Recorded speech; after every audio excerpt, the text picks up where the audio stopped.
Un Dharma insuperable, penetrante y perfecto, rara vez se encuentra incluso en 100.000 millones de kalpas. Pudiendo verlo, escucharlo, recordarlo y aceptarlo, me comprometo a probar la verdad de las palabras del Tathagata.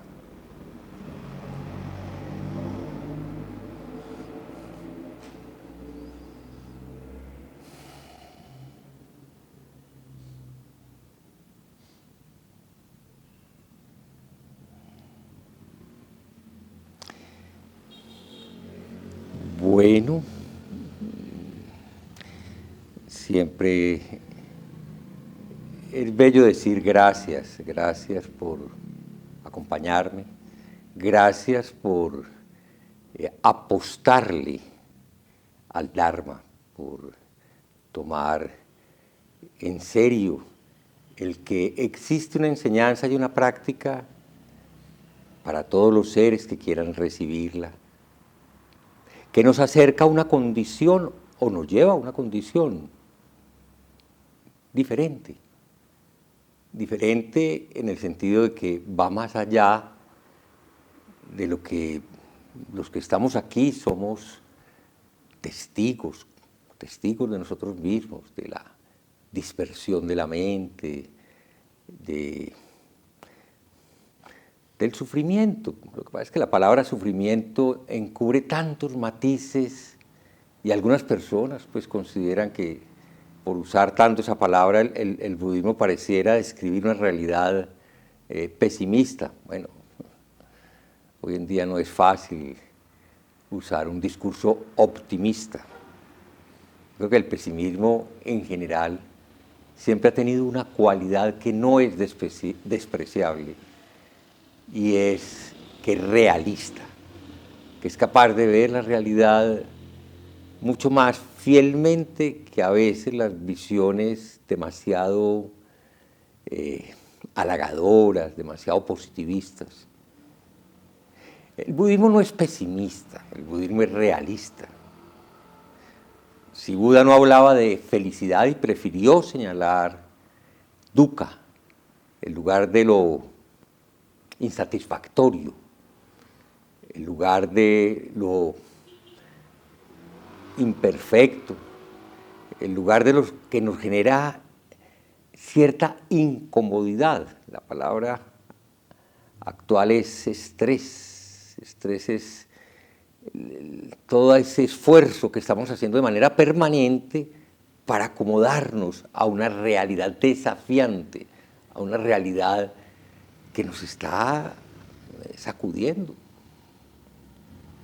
Entonces sí, gracias a las personas, me siento muy halagado cada que veo este pequeño sendo con muchas personas, y muchas personas que sé que son en estos momentos sinceros buscadores, que tienen bodhicitta. Bodhicitta es la palabra en sánscrito para hablar de un corazón y una mente que busca con sinceridad el camino, la vía. Gracias también a las personas que escuchan posteriormente estas pequeñas charlas. Para todos recuerdo que estoy tratando de hacer una lectura comentada del libro que para mí por muchos años ha sido el apoyo fundamental de mi práctica, Mente Zen, Mente de Principiante. Pues ya algunos compañeros que leen mucho y que seguramente están aburridos o un poco cansados de esta insistencia, como si, no sé, estuviéramos rindiendo culto a un libro. No sé, puede que sí. Puede que finalmente haya una devoción, haya un reconocimiento de sacralidad, de sentir que allí hay una enseñanza tan valiosa, que después de 40 años, yo llevo ya más de 40 años de conocer este librito, de haber hecho una primera traducción y de haberlo releído y releído y releído una y otra vez, me siga pareciendo una fuente inagotable de indicaciones, de invitaciones a la práctica. Entonces sí, yo tengo una gran veneración, es la palabra, por el maestro Shunryu Suzuki Roshi. Bueno, cada uno en su búsqueda dirá lo mismo o no dirá lo mismo, pues dirá otras cosas para hablar de lo que lo fortalece, lo que le da estabilidad, ubicación, dirección. Creo que para los que seguimos una vía, eso de tener una dirección es realmente muy importante.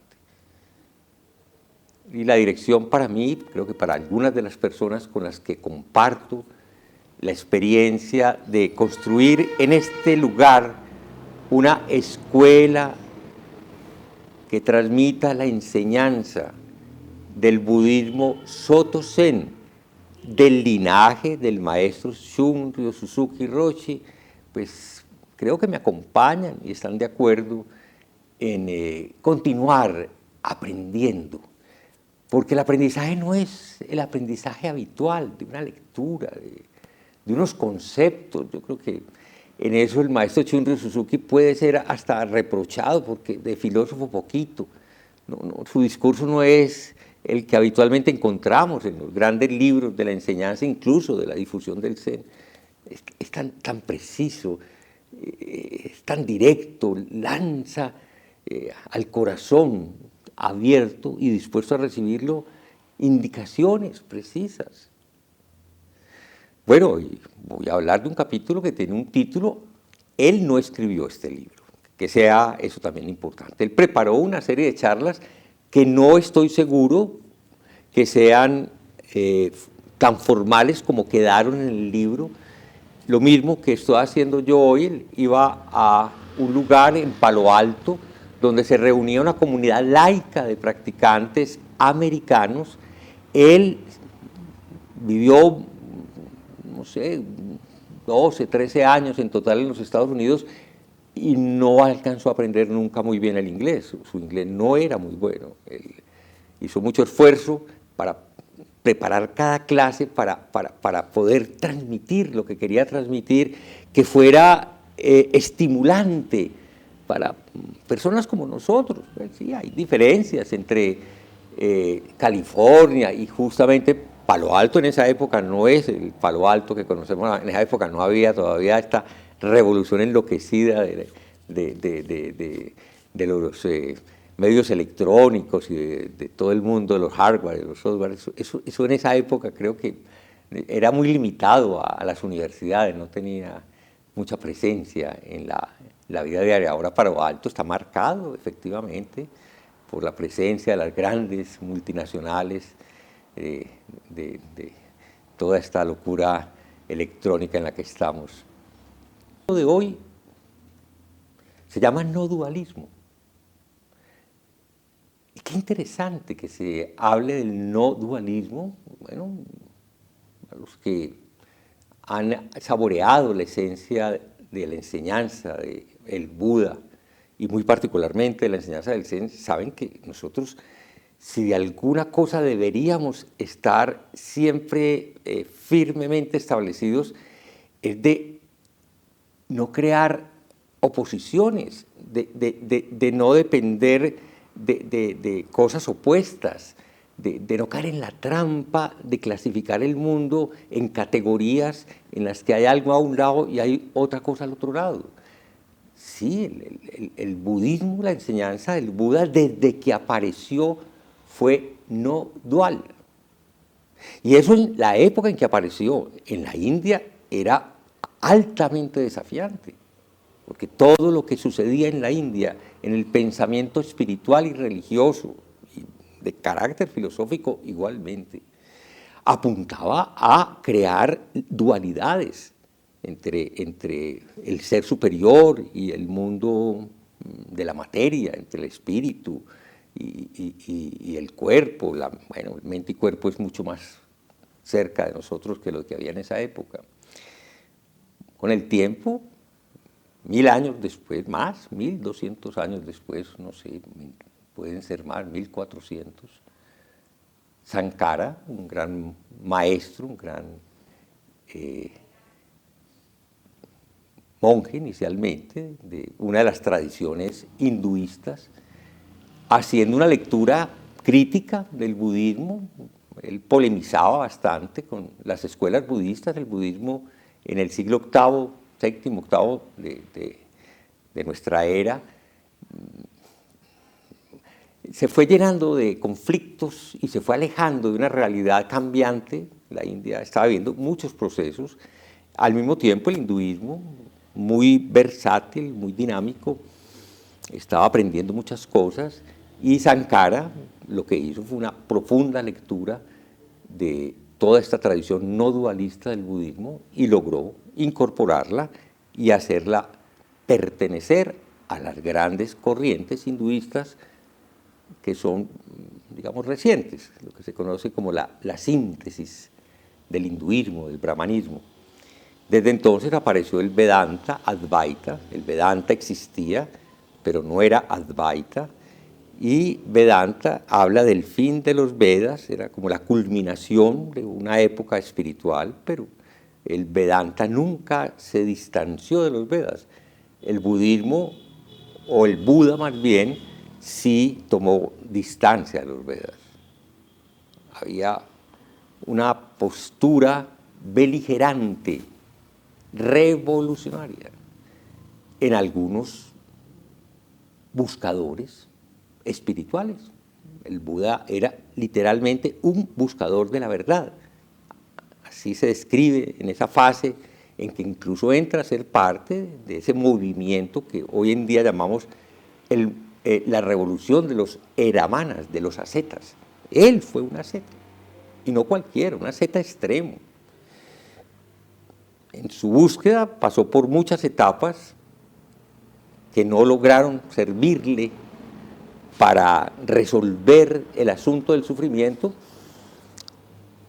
que era el tema central de su investigación, hasta que finalmente, por sí mismo, y viéndose obligado a abandonar las escuelas de las que hizo parte de escuelas darsanas, de escuelas filosóficas de la época. Muy probablemente, por el carácter de las enseñanzas, perteneció o siguió a maestros de una tradición que se llama Sankhya. Practicó Raja Yoga, claro que practicó Raja Yoga, y fue una asceta, como la corriente ascética extrema que terminó concentrándose alrededor del jainismo, la formulaba, y de todo eso salió. Pero, finalmente, su despertar, eso pues que le da un carácter magnífico, extraordinario al Buda, pues bueno, le pone además un aura de luminosidad, es el despierto, el Buda, el iluminado. Trae una enseñanza, y en estos días me preguntaban, y bueno, ¿y qué tiene esa enseñanza? ¿Por qué eso fue importante para los hindúes? Porque esa enseñanza, pues sí, como siempre suele suceder, hubo unas alianzas políticas.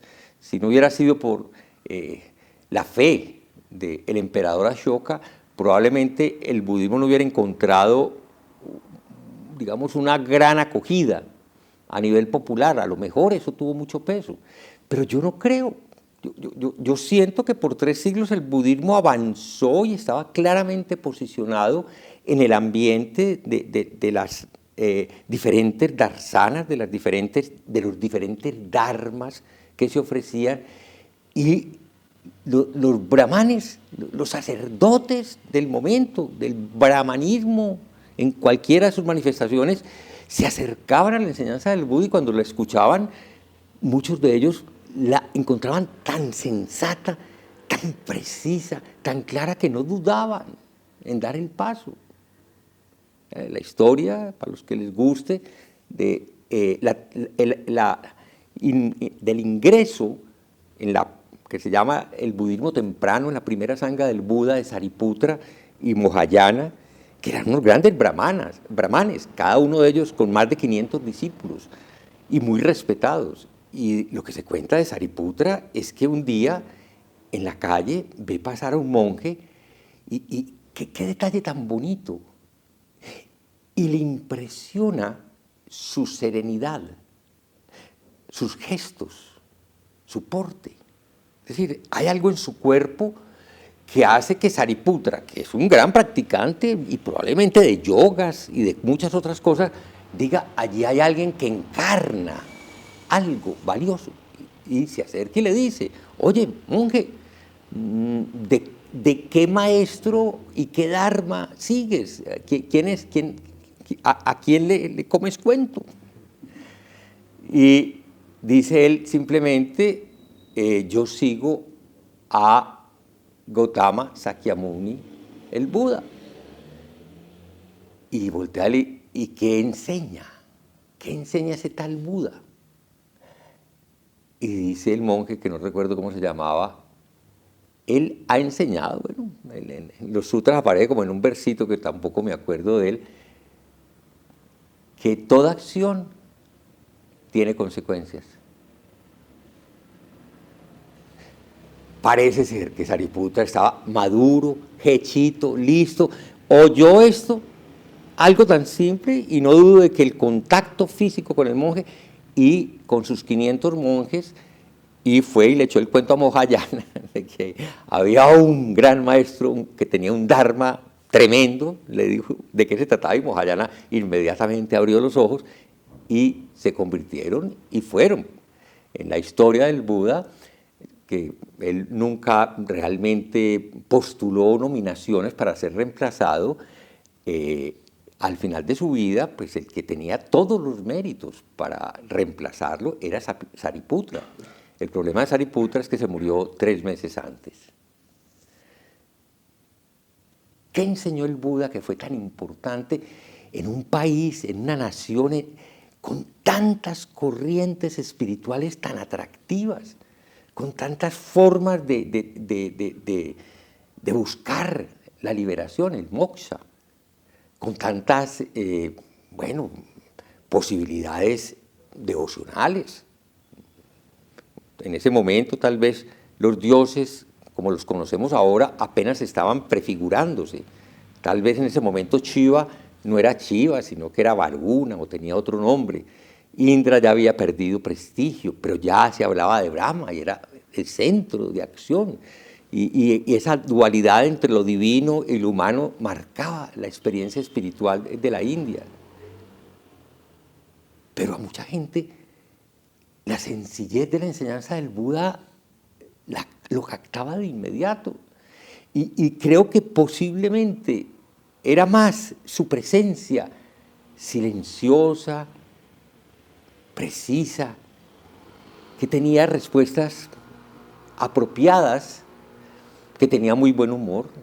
Parece ser que el Buda era bastante divertido al enseñar. Eso se pierde un poco en la traducción de los sutras, pero los que conocen un poco dicen que efectivamente tiene muy buen humor. Nunca tuvo temor de entrar en debates y de hecho debatió y con algunos brahmanes enérgicamente sobre errores espirituales. Una de las cosas que él directamente señaló fue algo que era muy importante en su época y que dividía las escuelas darsánicas, los que creían en el ser eterno, en el eternalismo, y los que negaban cualquier cosa, los seguidores de la nada, los que decían que esto era meramente una ilusión. Bueno, eso pues para nosotros parece exagerado, pero tal vez en el corazón y en la mente de algunas personas todavía el eternalismo tenga poder y el nihilismo siga teniendo al menos energía para impulsar sus acciones. ¿Qué era lo que el Buda entregaba? Y que entregó, que fue tan conmovedor que después de él hay una sucesión de maestros, Mahakashapa, Ananda, según nuestra tradición Zen, 28 ancestros hasta Bodhidharma, que llega a la China con la esencia de esa enseñanza. expresada de la manera más categórica y más simple. Esta es una enseñanza por fuera de las escrituras, no depende de las palabras, no hay cómo agarrarla con conceptos o con ideas, con pensamientos, pero solo es posible transmitirla. Ojo, no dijo de mente a mente, dijo de chin a chin, de corazón, centro, mente, cuerpo, a chin. Pero nadie la puede resolver, realizar por uno. Si el que la escucha, el que se acerca, no hace la tarea, se perdió, nada pasó. Dice el maestro Suzuki Roshi, para empezar este capítulo, que hay que acercarse al Zen, a la práctica de Zazen, sin ideas previas, sin expectativas, sin ni siquiera el deseo de iluminarse. Y eso suena un poquito desafiante, decir, llegar sin ideas previas, llegar sin expectativas, llegar sin la idea. Bueno, no, ahora hablábamos de ese tema en una reunión. Tal vez no todo el mundo que viene acá viene pensando en la iluminación. Eso aparece después de que uno ha empezado a leer y ha empezado a fascinarse con esas experiencias extraordinarias de monjes y monjas que, dedicados con determinación a una práctica, a su bodhisattva, en circunstancias diferentes y muy particulares, algo sucede, se rompe algo en su experiencia vital. Y por un momento, y de forma muy dramática, se describe en muchos libros, pues, sí, como una experiencia estática de mucha alegría, y eso se llama el Kensho, y eso es maravilloso. Hay tradiciones incluso del Zen que hablan de la importancia de, al menos en la vida, experimentar por una vez una sensación de ¡wow! Kensho. Bueno, en nuestra tradición eso no es tan importante. El Soto Zen insiste en la necesidad de tener la mente lista, abierta y capaz de recibir lo que sea. Y eso no es tan sencillo. Aquietar la mente, soltar las ideas preconcebidas si llegamos aquí y seguimos aquí cargados de ideas preconcebidas. ¿Quién de los que está aquí sentado en estos momentos no tiene un montón de ideas sobre lo que se debe o no se debe hacer, sobre lo que soy o no soy, sobre lo que debería ser, sobre el mundo? Todos tenemos muchas ideas preconcebidas, incluso sobre la práctica. Cada uno tiene una idea de cómo debe ser este proceso. ¿Cuándo terminan las ideas preconcebidas? Cuando humildemente nos sentamos en Zazen. En ese momento, bueno, la cabeza puede seguir dando vueltas, pero si aceptamos el llamado, y el llamado es, date cuenta y deja ir, suelta todo lo que te estorbe, déjalo ir, no te aferres a nada. La esencia es simplemente sentarse, Shikantasa. Shikantasa. Cuando cualquiera que llegue aquí a este sendero se deja tocar por esa invitación, se sienta, y a pesar de las dificultades que se enfrentan naturalmente, cualquiera enfrenta dificultades con la postura. Cuando dejamos de alimentar expectativas falsas y simplemente aceptamos lo que en este momento se presenta, vamos entrando realmente en el corazón de esta vida. Sentarse, ojo con estas palabras, no se agarren a ellas, sin ningún propósito, sin buscar ningún beneficio.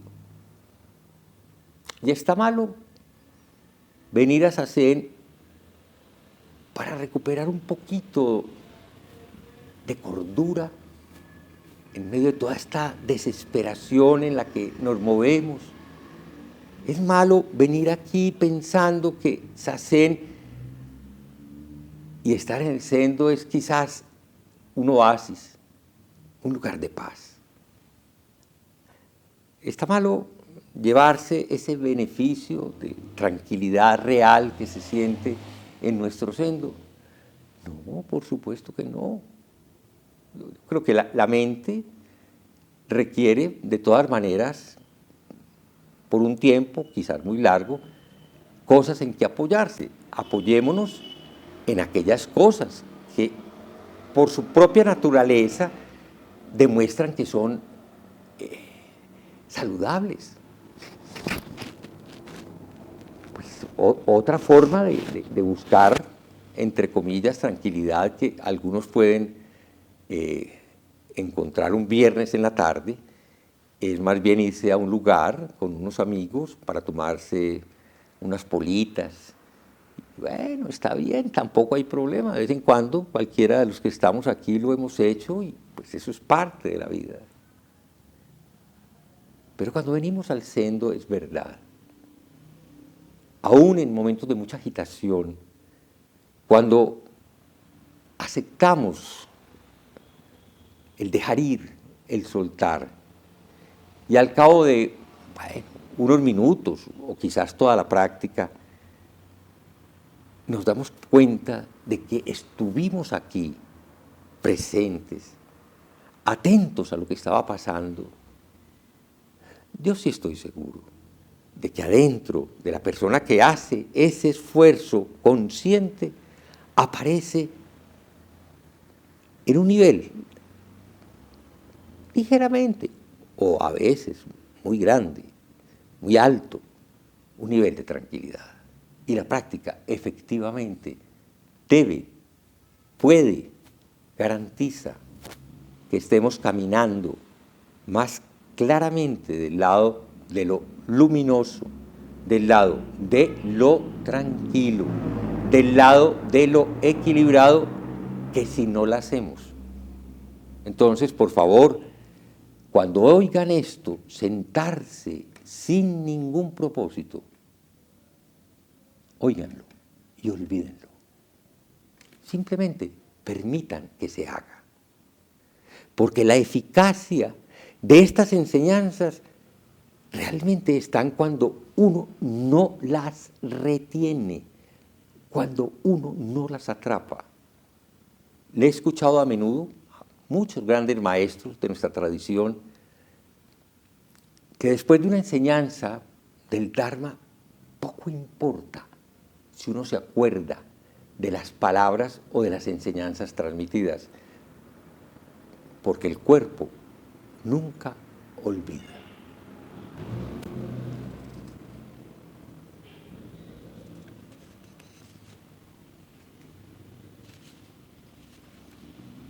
Con respecto al dualismo,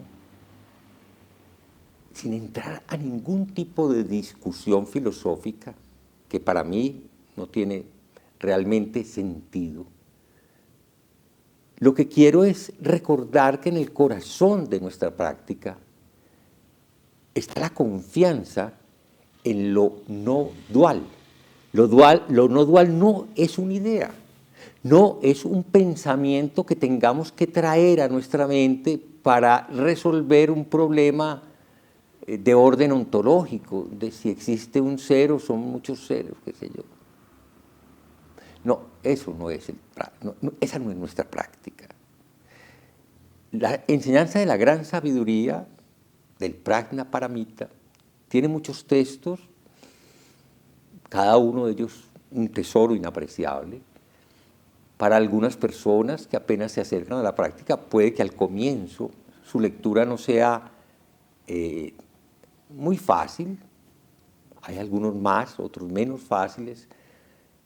Hay uno que queremos mucho en la tradición del Zen, se llama el Vajracchedika, el Sutra del Diamante. Y este texto básicamente es la oferta de una enseñanza de la no dualidad.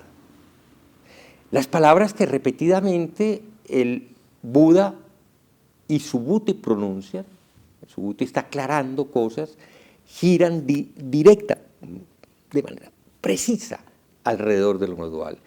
Y traje algunas frases que les quiero compartir para que las escuchen con el cuerpo.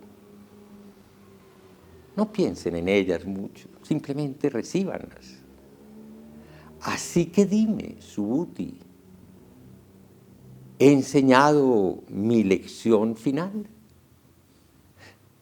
No, Señor. La lección final no es algo que pueda ser enseñado, porque la lección final no es una cosa que se pueda agarrar o estrechar. Más adelante dice, monjes, debéis saber que todas las enseñanzas que os doy son como una barca. La idea de la existencia de las cosas, la idea de la existencia de las cosas, oigan bien, debe ser abandonada. La idea de la existencia de las cosas debe ser abandonada. Cuanto más la idea de su inexistencia.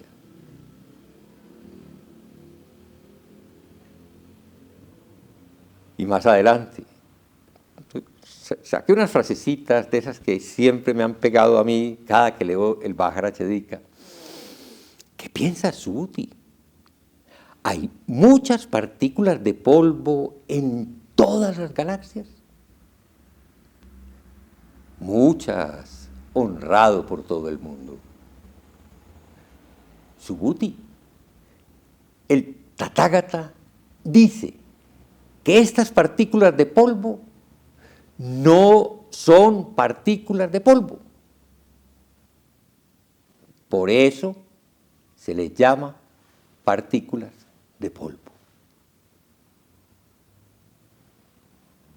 Repito, Subhuti, el Tathagata dice que estas partículas de polvo no son partículas de polvo.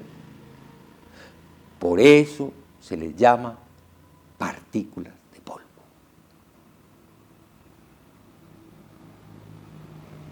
Y lo que el Tathagata llama galaxias, ciertamente no son galaxias. Por eso se les llama galaxias. ¿Qué epistemología más extraña a los estudiantes de filosofía? Esto es simplemente, no cojan nada, no se agarren de las palabras.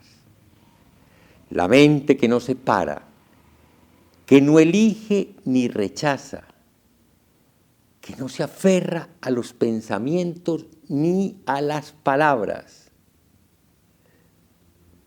puede repetir con el Buda: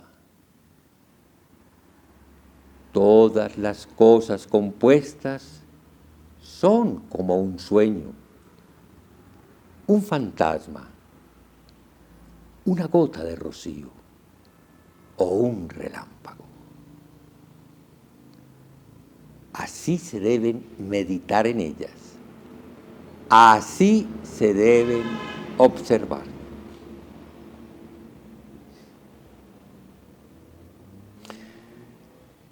Ese es el universo. Bueno, es una palabra. Esa es la descripción de la no dualidad que el Buda quiso ofrecernos. La mente construye un juego interminable de palabras. Si digo bueno, aparece malo; si digo oscuro, aparece luminoso; si digo alto, aparece pequeño, etcétera, etcétera, etcétera. Para una hormiga, un ser humano es un monstruo incalculable. Para un elefante, un ser humano es un animalito chiquito que se atropella y no se da uno cuenta siquiera de haberlo pisado.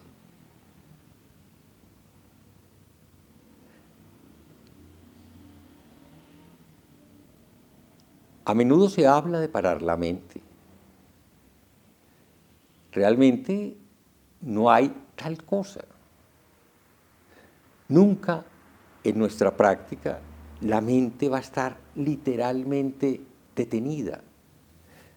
Lo que sí va a suceder con la continuidad de la práctica es que aprendamos a no sentir, a no dejarnos afectar, afecto, meter emoción, sentimiento por lo que pase. Si nuestra mente continúa y yo no me dejo afectar por lo que continúa, los pensamientos disminuyen su presencia. La ebullición, la agitación de la mente se calma. Por favor, cuando vengan a Zazen, confíen en que un cuerpo sentado sobre sí mismo, recto, libre de tensiones hasta donde sea posible, con una mente que no se separa de lo que sucede aquí y ahora, es una mente que camina por espacios de quietud y de silencio. Silencio es escuchar completamente. Silencio no es la ausencia de ruido. En Zazen, cualquier sonido que aparezca es parte de Zazen. Y dicho de la manera como para los que están acostumbrados, expresamos nuestra práctica, cualquier cosa que aparezca es expresión de la naturaleza de Buda. Este cuerpo sentado en Zazen, todos los que en este momento están en esta sala, todos los seres del mundo que en estos momentos coexisten con nosotros, disfrutan, expresan, son la naturaleza de Buda. Nuestra responsabilidad como practicantes es permitir que a través de nosotros esa naturaleza de Buda encuentre su forma natural de expresarse. No hay camino sin dificultades. No hay camino que no sea un reto. Para todos, seguir este camino va a implicar muchas cosas, aparte de la dificultad física que para muchos al comienzo tiene tomar esta postura. Para otros, la dificultad de que su mente encuentre un punto de equilibrio y de balance, de tal manera que no entorpezca la práctica. Los obstáculos de nuestra práctica son todos mentales. El deseo sensual, la aversión, el letargo, el remordimiento, la agitación y la duda existencial. Buda ni se tomó en serio la posibilidad de que fuera un obstáculo las dificultades del cuerpo. Los obstáculos son las conjeturas que construimos en nuestra mente. Todo lo que guardamos, apresamos y queremos mantener como parte de nuestra identidad.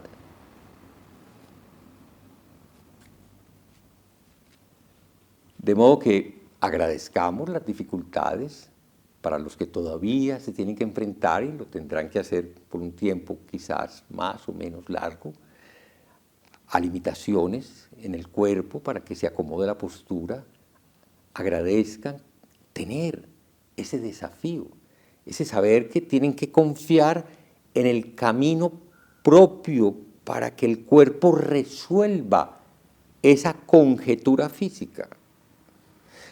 Para los que tienen impedimentos de otro orden, a nivel de sus aficiones, adicciones, confusiones, agradezcan, vengan con gratitud porque si han venido a un sendo a practicar Zazen movidos por sus dificultades, esas mismas dificultades en este momento son sus maestros.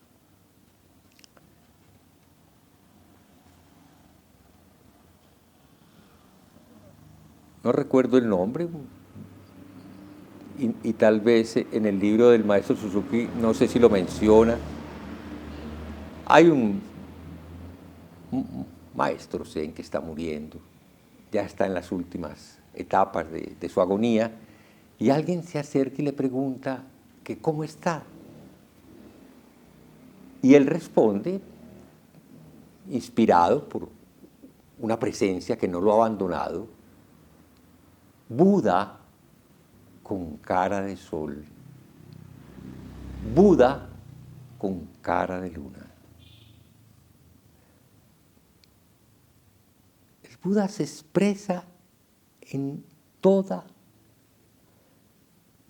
ser y en toda persona. En cada circunstancia es posible ver la naturaleza de Buda. Buda con cara de sol, Buda con cara de luna. Sabiendo que la vida es corta, dice el maestro Suzuki Roshi, disfrutar de ella día tras día, momento a momento. Esa es la vida en que la forma es forma y el vacío es vacío. Cuando Buda viene, le das la bienvenida. Cuando el diablo viene, también le das la bienvenida. El no dualismo se realiza en Zazen. En la misma postura del cuerpo se expresa la no dualidad, decía el maestro Suzuki Roshi en un capítulo anterior cuando hablaba de la postura. Bueno, muchas gracias. Vamos a hacer Zazen. A las personas que escuchen en diferido, realmente es bello, tan pronto se escucha la enseñanza, dejar que la enseñanza atraviese el cuerpo. De modo que espero que encuentren un momento también para sentarse en Zazen. Feliz noche.